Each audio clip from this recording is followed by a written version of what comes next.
As the golden sun rose over the vast Egyptian desert, a young boy ascended the throne, becoming the youngest pharaoh in history. His name was Tutankhamun, a child barely 9 years old, now burdened with the weight of an entire empire. The palace at Thebes was a grand spectacle, its towering columns adorned with intricate carvings of gods, legendary battles, and sacred rituals. Massive stone walls bore inscriptions of past glories, shimmering under the golden light. The air was filled with the scent of incense, and priests chanted prayers to Amun, hoping for divine guidance for the young ruler. But the throne was more than a symbol of power, it was a battlefield for control.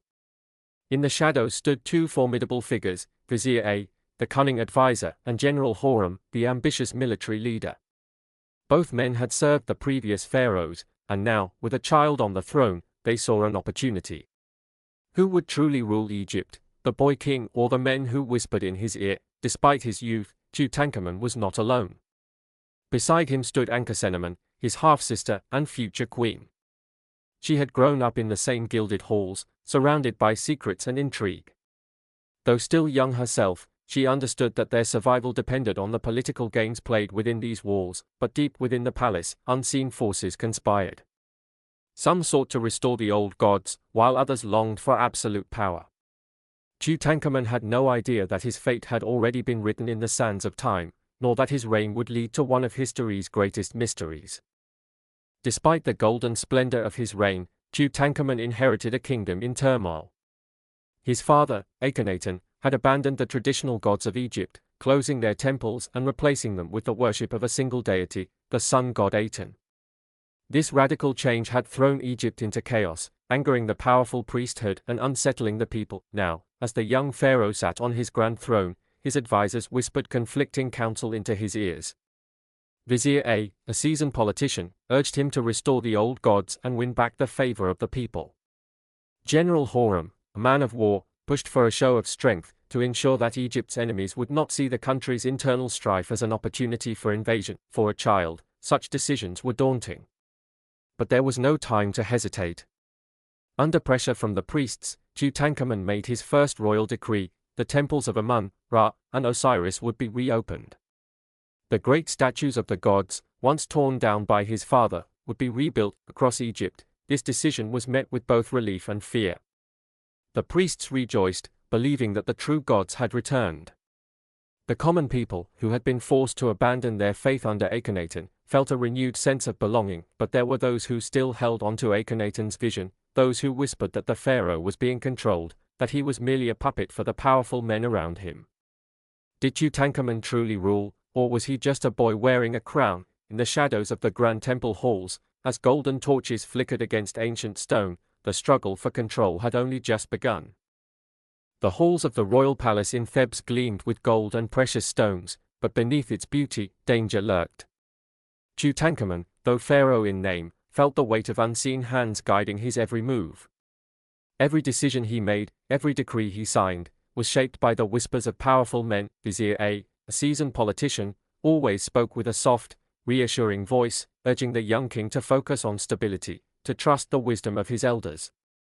General Horem, in contrast, was bold and commanding, pushing for military strength, reminding the boy king that enemies lurked at Egypt's borders, waiting for a sign of weakness. But it was not only men who wielded influence in the palace. Ankhesenamun, Tutankhamun's young queen, saw the growing divide between the two advisors.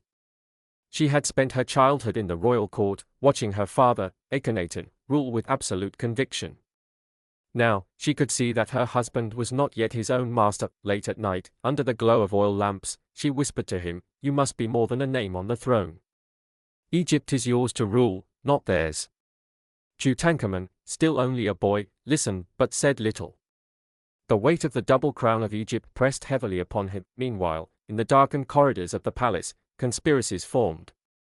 Priests, nobles, and servants alike whispered secrets, each aligning themselves with those they believed would gain the most power. Loyalties shifted like the sands of the desert, and outside the palace walls, the people of Egypt waited, some hopeful, others doubtful, wondering if their young pharaoh would be a ruler of destiny or merely a puppet of the men who stood behind him. As days turned into months, Tutankhamun felt the weight of expectations pressing upon him. Though still a child, he was expected to restore Egypt's former glory. The gods had been angered by his father's heresy, and now it was his duty to mend the bond between the divine and the people. Under the guidance of Vizier A and the high priests, the young pharaoh led grand ceremonies to honor Amun, Ra, and Osiris. In the sacred halls of Karnak, priests in flowing linen robes chanted hymns as offerings of incense and gold were laid before the statues of the gods. The air was thick with the scent of burning myrrh as thousands of Egyptians gathered outside the temple, rejoicing in the return of their ancient deities. As he stood before the colossal statues of the gods, Tutankhamun felt a strange mix of fear and power. Did the gods truly watch over him? Did they whisper guidance in the wind, or were the priests simply molding his rule to their will? Meanwhile, General Horem watched the growing influence of the priesthood with unease. He was a man of war, and he knew that Egypt's enemies, the Hittites, the Nubians, and the Libyans, were watching closely. A kingdom focused only on worship and internal politics would soon become a target. That evening, as the golden sun dipped below the horizon, Horem met with his most trusted generals in a secluded chamber. Egypt's future cannot rest in the hands of priests and whispers, he declared. If the boy pharaoh will not strengthen the army, then we must do it ourselves. In the heart of the palace, Tutankhamun prepared for the grand feast that followed the ceremonies. He was celebrated as the chosen ruler of the gods, but he did not yet realize that the men around him, priests, generals, and advisors, were shaping his fate in ways he could not yet see. The gods had been restored, but in the shadows of the temple walls, the true battle for Egypt's future had begun. Though the grand temples of Amun had been restored and the priests once again held power, not all in Egypt were content. Beyond the palace walls, far from the golden statues and sacred halls, danger lurked. General Horem had warned of it, and now, his fears were becoming reality. Messengers arrived in Thebes bearing troubling news. The Hittites, Egypt's longtime enemies to the north, had been seen gathering forces near the borders of the empire. The pharaoh's weakness, they believed, was an opportunity. If Egypt did not act swiftly, their enemies would march upon them, seizing the lands of the Nile for themselves. Horem wasted no time. He summoned his finest warriors to the palace, their bronze armor gleaming under the torches. The gods may watch over Egypt, he declared, but only steel and strength will protect it. He urged Tutankhamun to take action, to lead his people in battle, to show the world that Egypt was not weak. Tutankhamun, still only a boy, hesitated. He had been raised to believe in the power of the gods, the wisdom of the priests. But war? That was a different kind of power. His father, Akhenaten, had ignored military matters, believing the gods would protect them. But Tutankhamun was beginning to see that faith alone would not keep Egypt safe. At last, he gave the order. Train the soldiers.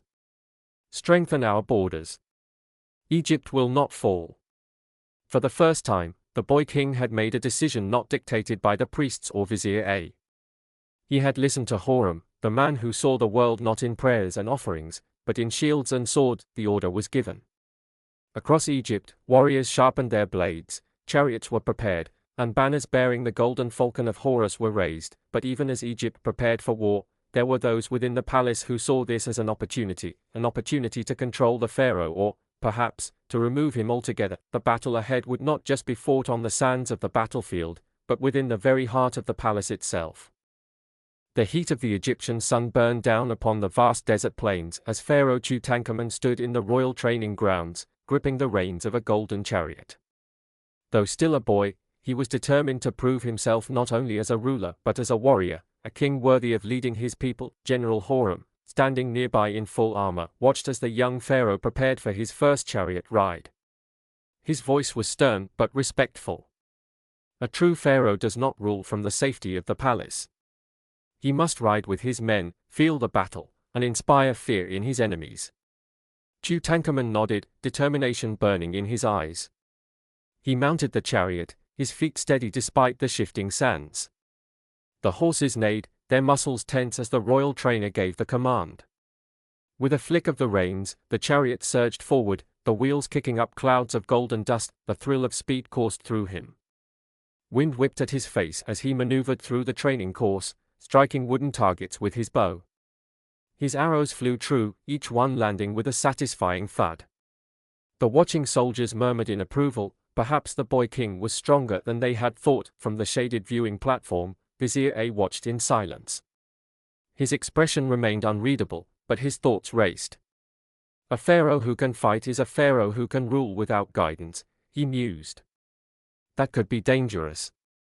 Nearby, Ankhesenamun also observed, but her heart pounded with a different kind of worry.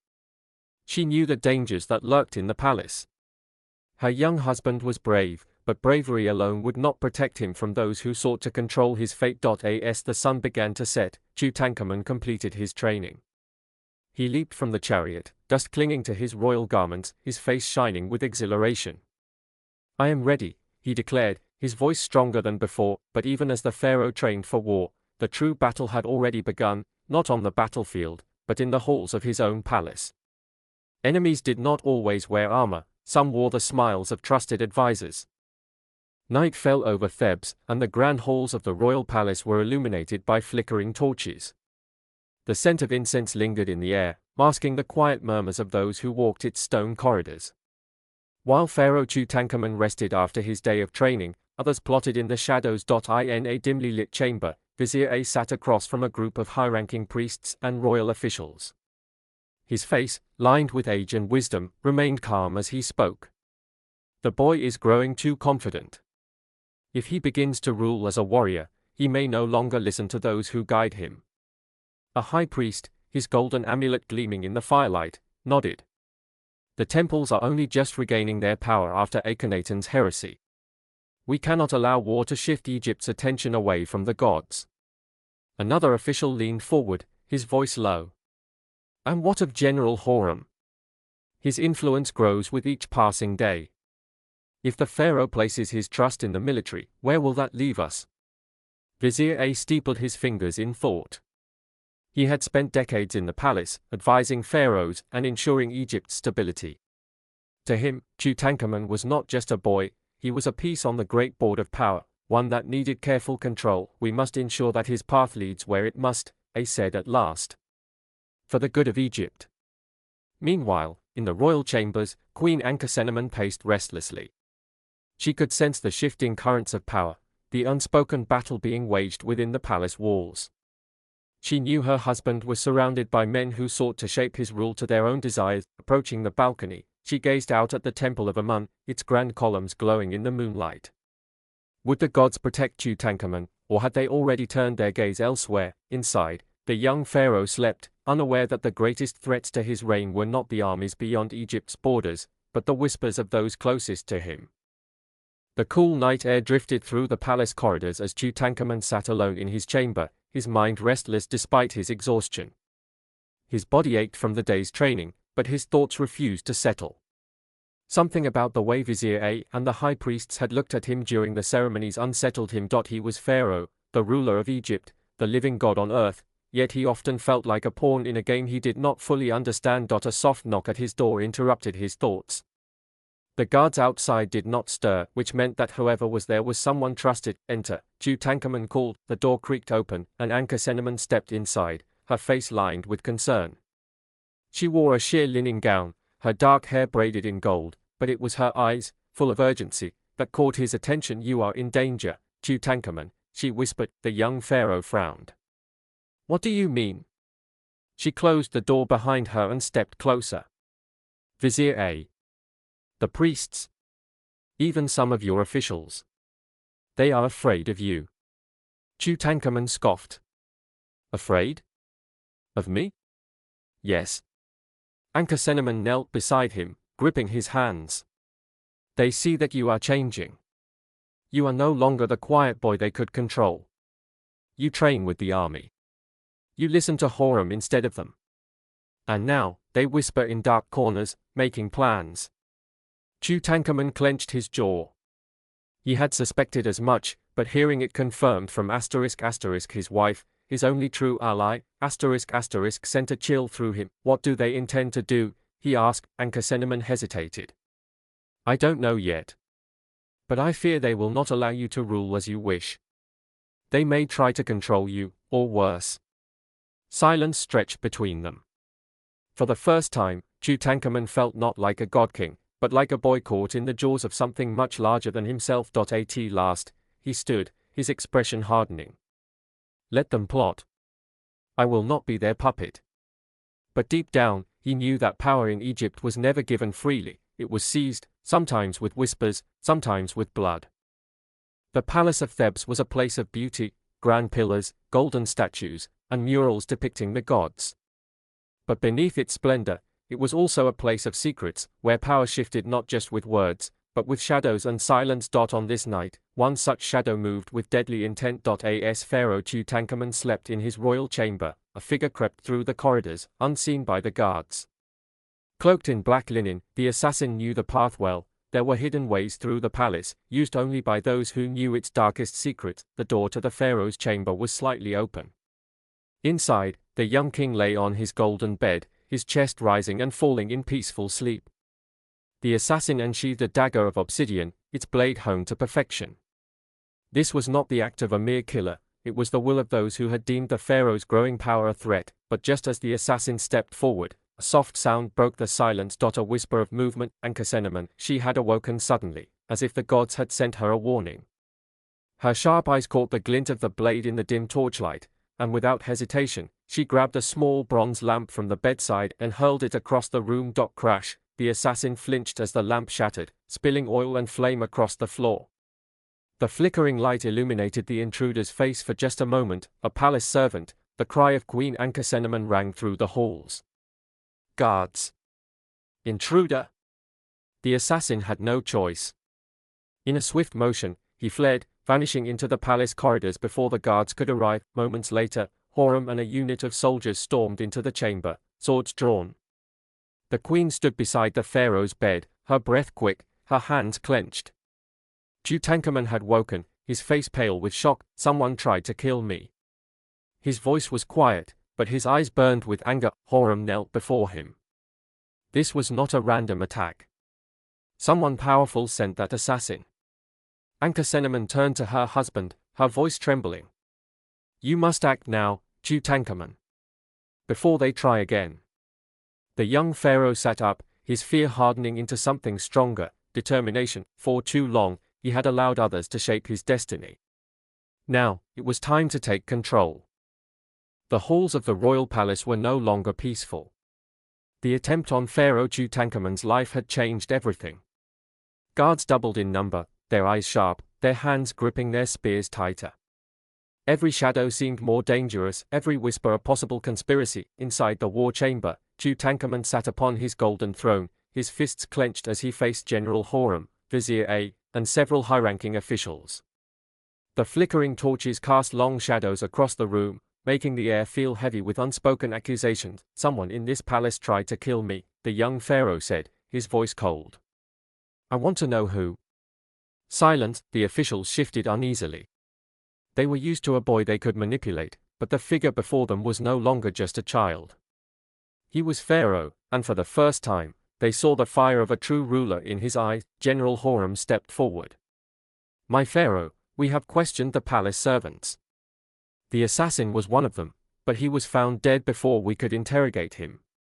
Tutankhamun's expression darkened. Dead? How? Hiram hesitated. Poison. He was silenced before he could speak. The meaning was clear. Someone powerful had ordered the assassination and had ensured there would be no trail leading back to them. Tutankhamun's gaze swept across the room, stopping briefly on Vizier A, whose expression remained unreadable. The old man bowed slightly, his voice calm. This is a grave crime, my pharaoh. We must seek justice, but we must do so carefully. Accusing the wrong people will only lead to unrest. Assassin, standing by Tutankhamun's side, spoke for the first time. And if we do nothing, they will strike again. The pharaoh exhaled slowly, then stood. Enough of these games. Double the guard. No one enters my chambers without my command. And from this moment on, I will rule with my own hand. His voice carried through the room with undeniable authority. The days of controlling me are over. For the first time, the powerful men in the room exchanged uneasy glances. This was not the weak, obedient child they had once guided. This was a pharaoh who would not bow, but as Tutankhamun took his first step toward true power, the shadows around him only deepened. For in the palace of Egypt, a pharaoh's enemies were often the ones who smiled in his presence. The golden halls of Thebes gleamed under the scorching Egyptian sun, but inside the palace, the air was cold with suspicion. Since the failed assassination attempt, Tutankhamun no longer trusted his own court. Seated on his throne, the young pharaoh listened as General Horem listed the names of those under suspicion. "We have investigated the palace servants, my pharaoh, but I believe this plot came from someone of higher rank." Tutankhamun's fingers drummed against the armrest of his golden seat. "Then tell me, General, who among us would dare defy their god-king?" Horem hesitated before speaking. "The priests of Amun have grown uneasy since you reinstated their temples. They feared Akhenaten's rule, and they now fear yours. But more importantly," he lowered his voice, "Vizier A has been meeting with them in secret." Tutankhamun's eyes darkened. A. The man who had been his father's advisor. The man who had guided him since childhood. Could he truly be behind this? Ankhesenamun, standing beside him, placed a gentle hand on his arm. "Tutankhamun, you must tread carefully. A is powerful, and if he senses you suspect him, he will strike first." Tutankhamun exhaled sharply. He had always been told to trust A, but the weight of the crown had shown him a hard truth. Trust was a weakness in the halls of power. That night, as the palace quieted and the torches burned low, Tutankhamun summoned his most loyal guards. "Watch A. Follow his movements. And if he dares plot against me again, I will have his head." In the shadows of the temple, A knelt before the high priest, whispering in hushed tones. "The boy grows stronger, but he is still just a boy. We must act before he becomes a king we cannot control." The priest's face remained solemn. "And if he resists?" A slow, knowing smile spread across A's lips. "Then Egypt will have a new pharaoh." The game of power had begun. The question was, who would survive? The great temple of Amun in Thebes stood as a symbol of divine power, its towering columns casting long shadows under the moonlight. Inside its sacred halls, a secret meeting took place, one that could change the fate of Egypt. Vizier A stood before the high priests, his expression calm but his voice firm. "Pharaoh grows bolder. If we do not act soon, he will cast aside all who once guided him. We must remind him that power in Egypt does not belong to one man alone." The high priest nodded slowly. "But the boy is loved by the people. If we move too soon, we risk turning them against us." A smiled, his mind already calculating the next move. "Then we must make the people turn against him first." Inside the palace, Tutankhamun sat in deep thought. Horem's reports troubled him, A's secret meetings, the unrest among the priests, the whispers of discontent. These were not just rumors. A conspiracy was unfolding before his very eyes. "You should strike first, Tutankhamun," Horem urged. "Have A arrested. Show the people that you are in control." But the young pharaoh hesitated. A was not just a powerful man, he was respected, feared even. If he moved against him too soon, it could divide Egypt. "Not yet," Tutankhamun finally said. "I need proof. I need the people to see him for what he is before I act." Ankhesenamun watched her husband carefully. "Then you must be careful, my love. If A senses your suspicion, he will not wait for you to act." In the following days, strange things began to happen. Graffiti appeared on the temple walls, accusing the young pharaoh of blasphemy. Murmurs spread through Thebes that the gods were displeased with him. Some of the nobles whispered that his rule had been cursed since birth. Vizier A had begun his plan. The people of Egypt adored their young pharaoh, but fear was a powerful tool. And as the web of lies tightened around Tutankhamun, A watched from the shadows, waiting for the moment to strike. The streets of Thebes were no longer filled with songs of praise for Pharaoh Tutankhamun. Instead, whispers of unrest drifted through the crowds like an unseen plague. At first, the rumors were dismissed as nonsense. But soon, more troubling signs appeared. Temples claimed to have seen omens of doom. Merchants spoke of ill fortune. Priests murmured that Pharaoh had angered the gods. Tutankhamun stood at the balcony of his palace, gazing down at his city. The people who once cheered his name now avoided speaking it. A is behind this, General Horem growled beside him. "He is poisoning the people against you, turning your allies into enemies." Ankhesenamun's face was pale, her voice tense. If we wait any longer, it may be too late. Tutankhamun clenched his jaw. He had tried to be patient. He had tried to rule wisely. But patience had only allowed his enemies to strike first. We must find proof, the pharaoh said at last. If we strike without it, we will seem like tyrants. We must expose him to the people before we act. That night, Tutankhamun sent his most trusted spies to infiltrate A's inner circle. If the vizier was conspiring against him, they would uncover the truth. In the temple of Amun, A stood before the high priests, his plan nearing completion. The people are losing faith in the boy, he said. But that is not enough. We must push him to make a mistake, one that will turn all of Egypt against him. A priest stepped forward, bowing slightly. And what mistake shall we force upon him? A slow, knowing smile spread across A's lips. We shall give him a war. The grand halls of Thebes echoed with the murmurs of troubled advisers. A message had arrived from the north. The Hittites, longtime rivals of Egypt, were preparing for war. Pharaoh Tutankhamun sat at the head of the war council, his young face hardened with determination. Scrolls lay open before him, maps detailing the borders where Hittite forces had been spotted. General Horem, standing by his side, spoke with urgency. My pharaoh, the Hittites threaten our lands. If we do not act, they will see us as weak and strike first. Tutankhamun frowned. Egypt had known war under his ancestors, but his reign had been one of peace, until now. Across the chamber, Vizier A stepped forward, his voice calm but heavy with meaning. The people whisper that the gods have abandoned you, my pharaoh.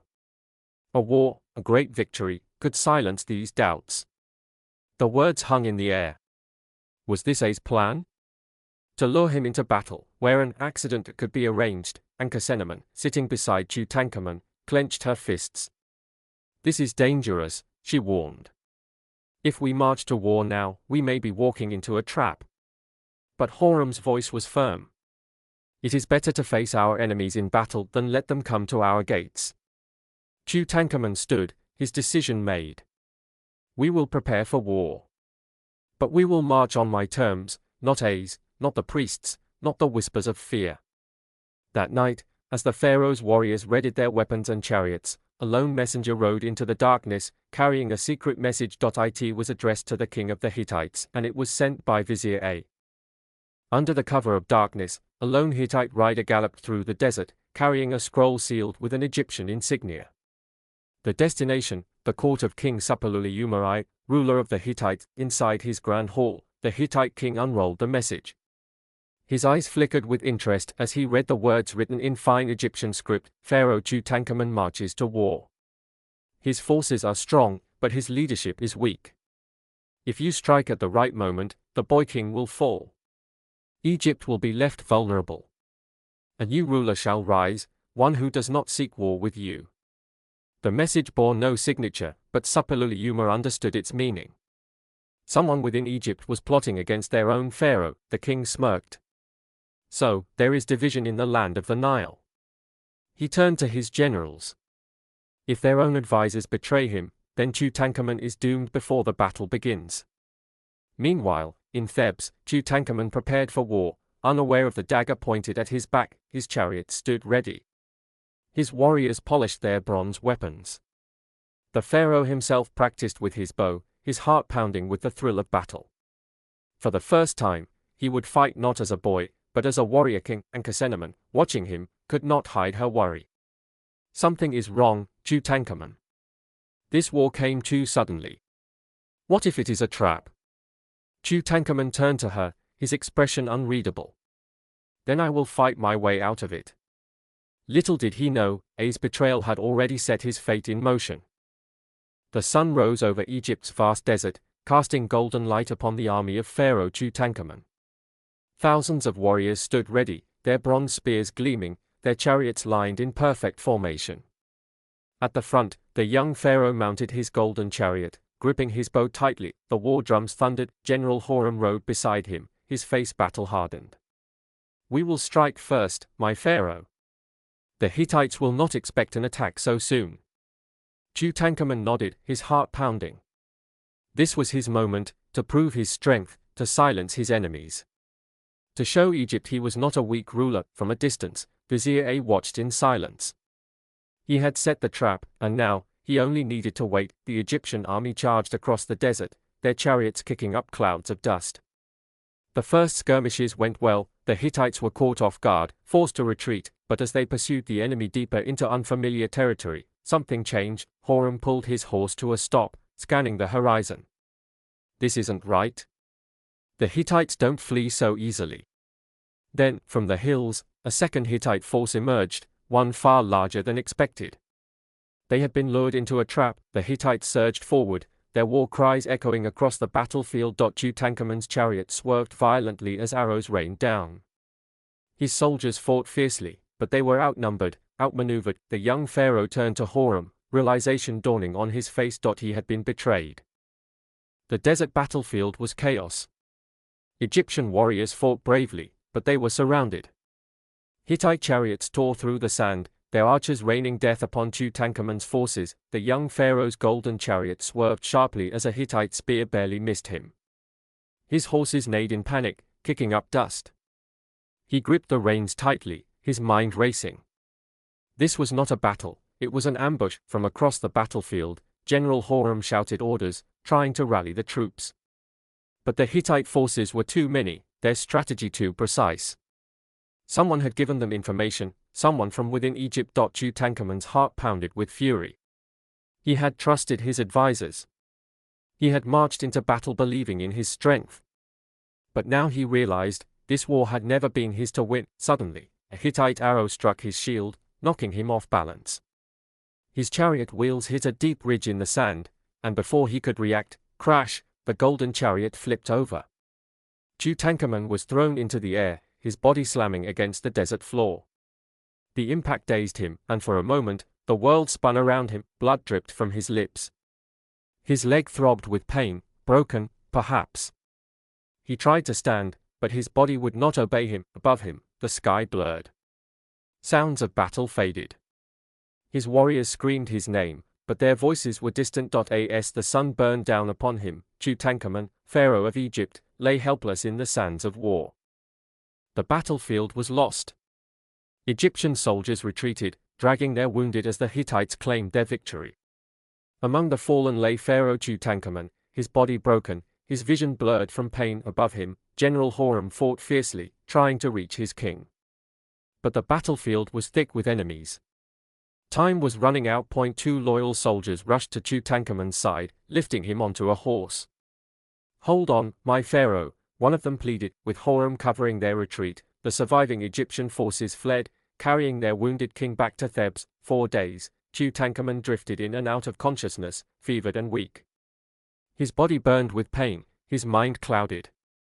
The wound from the battle had worsened, infection creeping through his veins. Inside the royal palace, Ankhesenamun sat beside him, her eyes filled with worry. She clutched his hand, whispering prayers to the gods. "You will recover, my love," she murmured, though doubt filled her heart. A watched from the shadows. The war had failed to kill Tutankhamun, but his wounds might yet do the job. And if not, A would make sure Egypt's boy king would never rule again. As the moon rose over Thebes, a dark decision was made in the halls of power. Tutankhamun's fate had already been sealed. Inside the dimly lit chambers of the royal palace, Tutankhamun lay on a golden bed, his once strong body now frail and feverish. The infection from his battle wounds had worsened, and despite the prayers and remedies of the priests, Egypt's young pharaoh was dying. Ankhesenamun sat beside him, tears glistening in her eyes.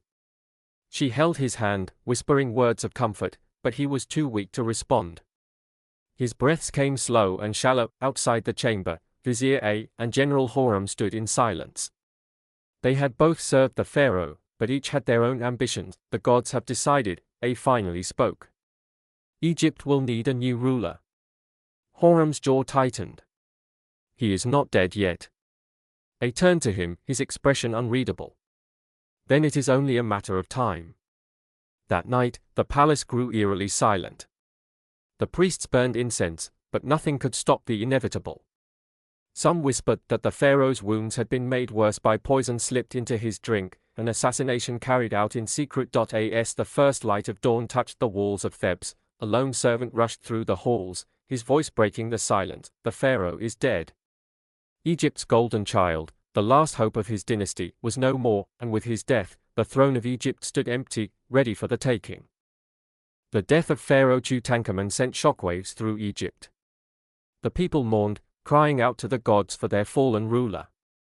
He had been young, full of promise, yet now he was gone, and the land of the Nile stood on the edge of uncertainty. Inside the royal palace, Vizier A wasted no time. He seized power, proclaiming himself pharaoh. Ankhesenamun, heartbroken and alone, was forced to marry him, her husband's betrayer, but A's rule would be short-lived. In the shadows, General Horem plotted. He had been loyal to Tutankhamun, but now, he would claim the throne for himself. Egypt's power struggle had only just begun. Tutankhamun's body was prepared for burial. His golden sarcophagus was placed deep within the Valley of the Kings, surrounded by treasure meant to guide him into the afterlife. The priests performed sacred rites, calling upon Anubis to protect his soul, yet, as they sealed the tomb, a warning was left behind. A curse, carved into the stone: death shall come on swift wings to those who disturb the pharaoh's rest. For centuries, the tomb remained untouched, until one day, in 1922, an archaeologist named Howard Carter uncovered its entrance. As he peered inside, the golden mask of Tutankhamun stared back at him, silent, waiting, and soon after, strange misfortunes followed those who had entered. One by one, they fell to illness, accidents, and sudden deaths. Had the boy king finally taken his revenge? Even in death, Tutankhamun's legacy refused to be forgotten.